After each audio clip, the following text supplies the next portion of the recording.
Creating change through education and action. Our journey of the 150 Spay Neuter in the Philippines. I just need the help to play the video.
Thank you very much. So as you can see, that is Dr. Maricel Iguana, the founder of the PPBCC Foundation, and she's a veterinarian that is specializing in surgery since 2002.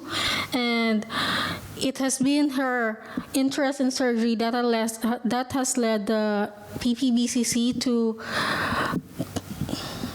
performing cost-efficient hysterectomies that led to what it has become today. So she started her practice, helping a lot of rescues as well in the Philippines and performing a lot of small-scale community spay and neuter within her practice in the area. Before it's called Kapondasyon, but eventually we saw how much there's a need to really help and escalate these programs throughout the Philippines. So Philippine Pet Birth Control Foundation is born in 2017, and we had our first neuter clinic in Mandaluyong, Manila, where we cater free, low-cost spay, neuter, and vaccinations for our community. So our mission is to create positive existence between humans and companion animals. We envision the Philippines to be rabies-free and stray-free. So mainly focusing on rabies eradication and pet population control. So every year, there's about 200 to 300 deaths from rabies in our country. And of course, despite of having anti-rabies vaccinations, there's been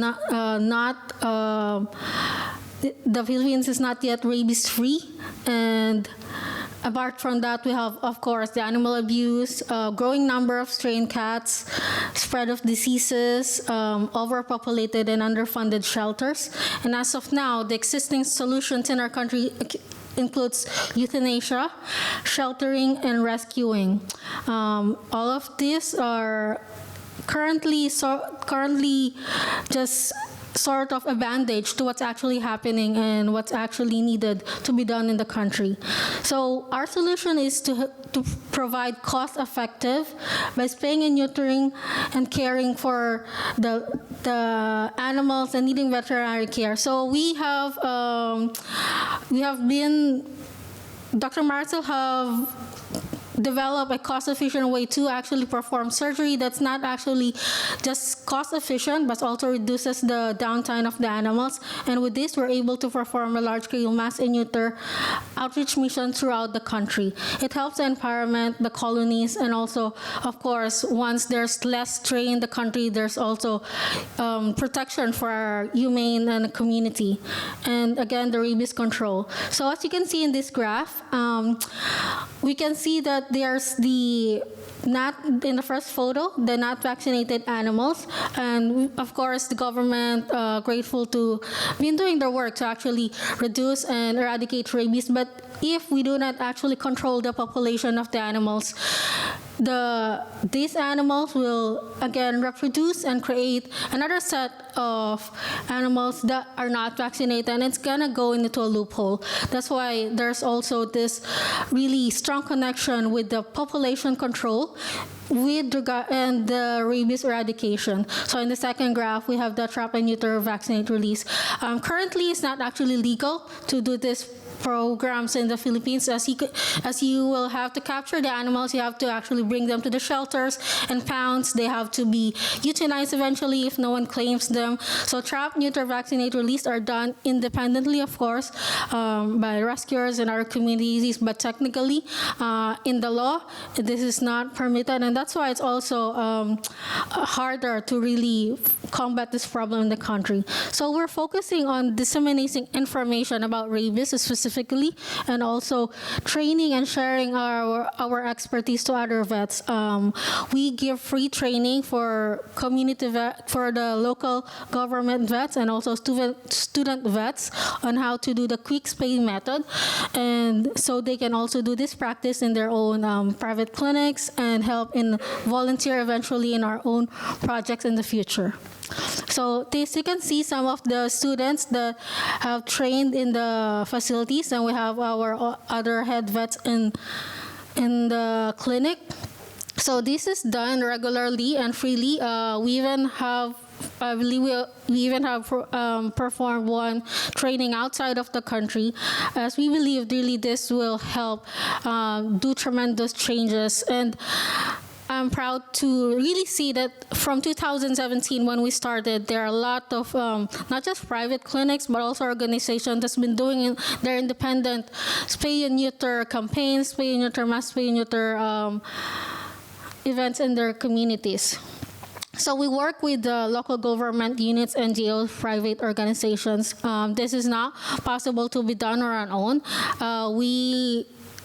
When we go to the provinces, we connect with the authorities, and we, of course, ask their cooperation, work with them, and get their coordination to really tell the people that this is a problem that needs to be addressed. And once they know that the services are free, because some of these are really like islands, they don't have access for veterinary care, but they are aware that, this one is one of the photos. So they really gather around because if they don't have even the immediate way to give proper care to the animals, they understand that they don't want this another litter for the next month.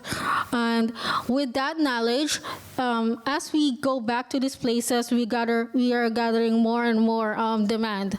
And we are really proud as well, because afterwards, if we visited one province, in the next month, the government themselves will do and initiate the projects because they have seen the demand. It's about really educating and really exposing this programs that can be done. So this is the structure that we have currently. So we have a neuter clinic that provides low-cost services.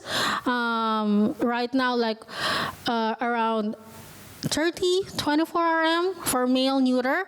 That's really just complete surgery for them, and there's free neutering also for indigent. So if they are proven not to really be capable to provide even this low cost amount for them, all they need to do is provide like the indigent certificate that can be easily provided also by the local government, and then we'll be giving them the free surgery. Also, we have the ongoing vet training that we provide, and this also goes to like schools and communities. And of course we have the outreach missions. This outreach mission, as you see in the photo earlier, really is it's going out of our way, because the main clinic is in the Metro Manila, but of course the root of our problems is all over the Philippines.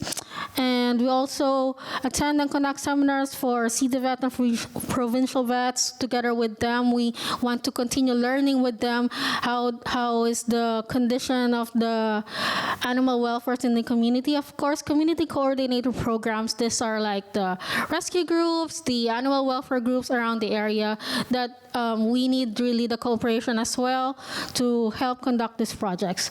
So solutions through action. So eradicate rabies while controlling the animal population is the main goal. Of course, again, providing the low-cost free, creating a stray-friendly community. So eventually, we want to see really the Philippines to be stray-free and do partnerships and projects, continue to do the partnership and projects for with the local government. We want to secure the public safety, of course, as discussed earlier as well with the rabies, One Health, and spread public information, empower and train vets to do the quick spaying. This is sort of feed of projects that we have, some of the early years and also recently. We have been to about 200 provinces in the Philippines, reaching out to them and conducting this mass spay and neuter.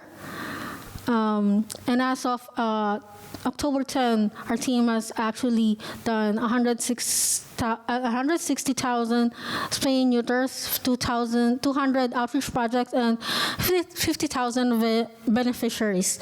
And our latest campaign, if you can also play the video, is also about rabies. That's is only this September.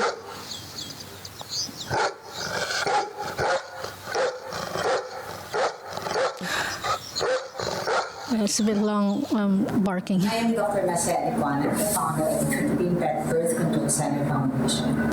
It is our aim to help the government eradicate rabies by humanely controlling dog and cat population. And as you all know, 250 to 300 Filipinos die of rabies every year. This September 28, 2023, as we commemorate World Rabies Day, we are launching a new awareness campaign called Not One More Death from Rabies. It is an event to unite all stakeholders across the world to eliminate rabies. Rabies is 100% vaccine preventable disease.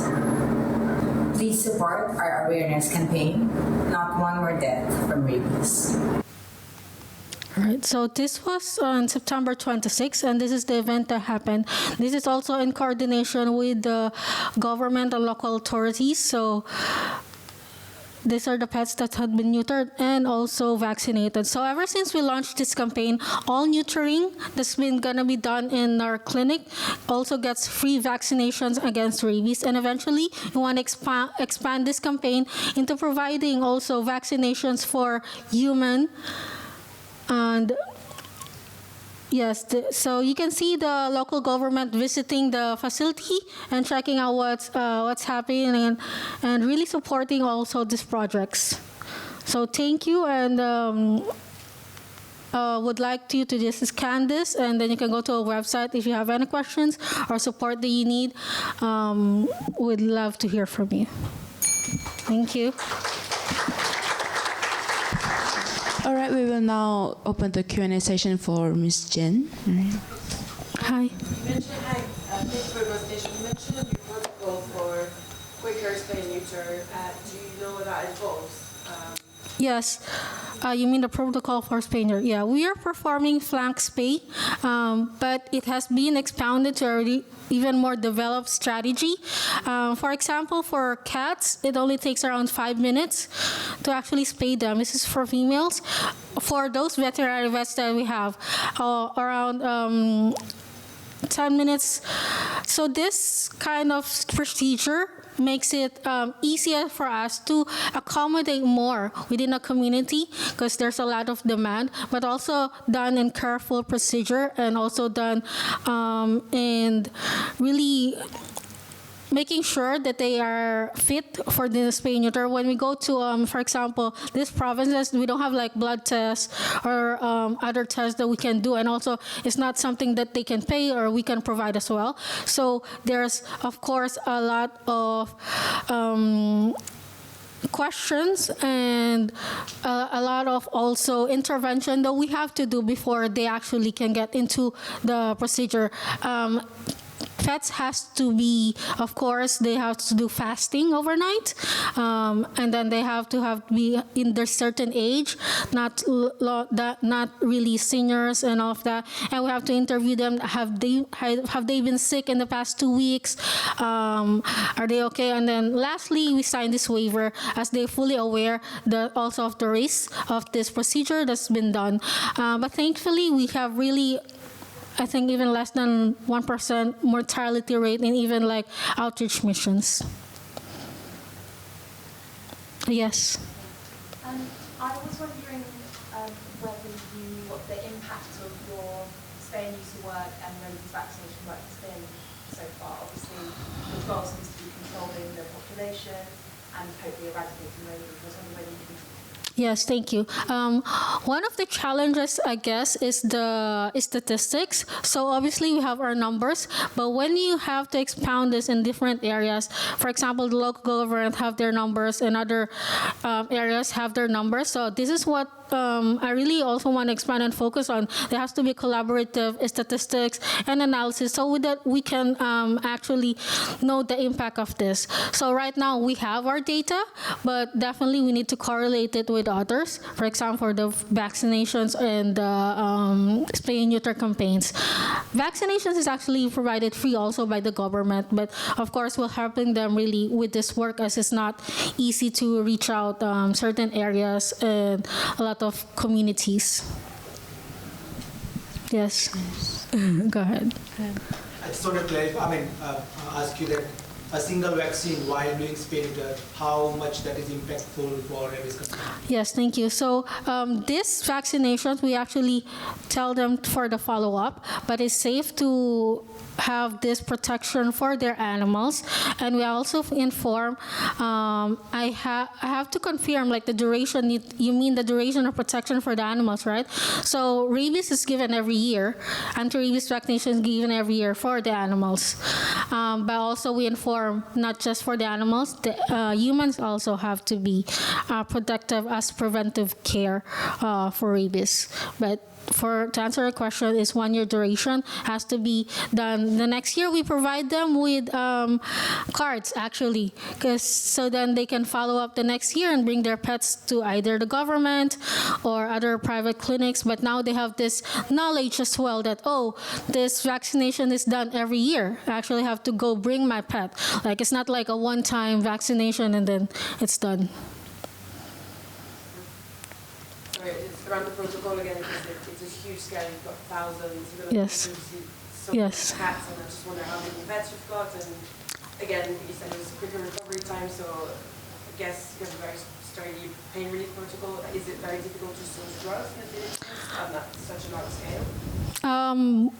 We are able to source this locally.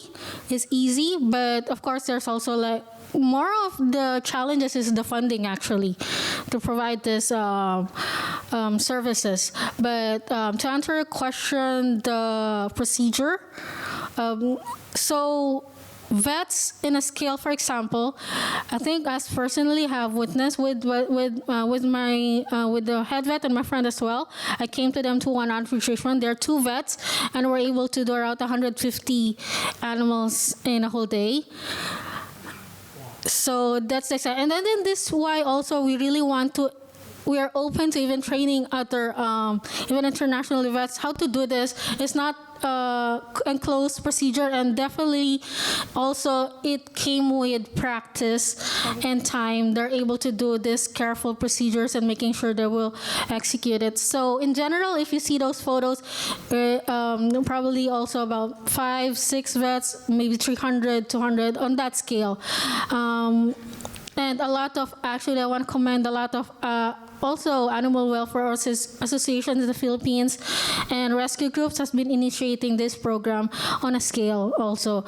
And some of them actually learned also from our clinic. For example, I think if you saw one of the vets there is used to work in the foundation, but now she created her own practice, and in her own practice she also provided also volunteers now in other projects like this, which is our aim. You know, we can't do all the work from our side. This really have to be extended, and our resources are limited. So the only way is to really educate and share also, and ask for support collaboratively. All right. Thank you again, Thank you. Ms. Jen Floresta. That concludes our session.